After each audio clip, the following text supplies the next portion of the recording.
Smith with Red Brick Road Film Festival, and today I'm here with... PJ Sosko. And your film is? Stuck in Muskogee. So today... Going great. I'm going to have a couple of questions for you. The first question is, for the people who haven't seen your film, Yes. Can you give us a quick summary of it? Yeah, it's about a down on their luck couple that are trying to just figure out the struggles of a normal day to sort of try to end their day on a positive note. And it was, it's the onslaught that can happen. These are some parents with a child, and I really wanted to show the nightmare that can be sometimes when everything is going crazy. And there's a little bit of, there's some substance abuse that we deal with as much as we can in it as well. Mm-hmm. So we touch on lots of different things in a short amount of time. Well, what inspired you to create this film? I'm lucky enough to have come from New York, and the plague brought me down. I sort of plague located here. And one of my collaborators that I meet with regularly on Zoom in New York, she's a writer. I've done several projects with her, and this was 2 scenes out of a larger piece that was called Stuck in Nashville. She was going to have me shot in Nashville. And the reading on the Zoom went so well that and then I started to conceive how this could be a story in and of itself. And she let me run with it, and I cast my wife, who was dynamite in it as well. And we found a friend's couple who let us use their child for an afternoon. I love that. What was the filming process like? It was amazing. I did everything for this, not everything, I did sound and the camera, the Blake Nolan Brown, I mean, wonderful people worked on it. But I set designed it, I found the spot, I did the locations, I directed it, I was in it. I conceived of the whole thing even though it wasn't supposed to be what it was. And I'm really proud of what I put forth. There was something that stuck in my mind.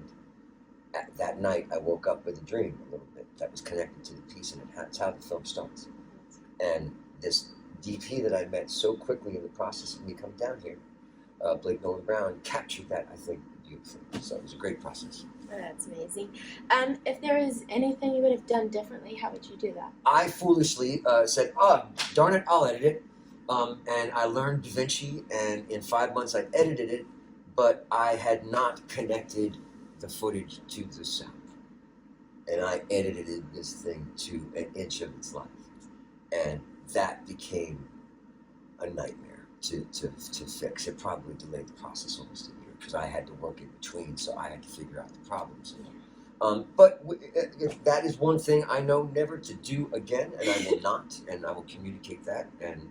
But that was really the only thing that kind of held up the process. I found all these local artists in a really small amount of time who were really willing to sort of go to bat for the story, which was great. That's amazing. Do you have any shout-outs? Oh my gosh.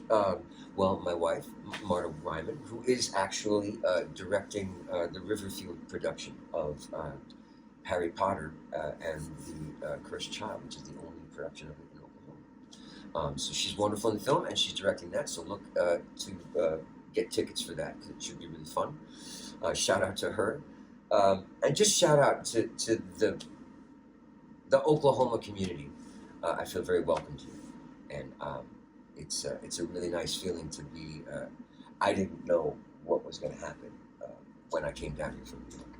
And I feel very welcomed here. And I found some wonderful collaborative artists. And 4 of those stories are being shown at this festival. And it's a really cool feeling to be part of that my own is along for the ride. So thank you.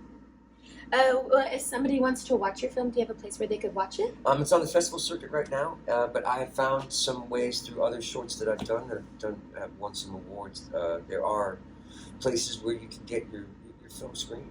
So I'm hoping to connect with one of those once this run is done. There's sort of like that feeling like you don't want it to go out to the public until we let all the individual festivals. And I'm still submitted to about, I don't know, a dozen more festivals I'm waiting to hear about. So fingers crossed, but thank you for having me here. Well, good luck, and thank you for letting me interview today. Oh my gosh. I had an amazing time. That was delightful. Bye! Peace!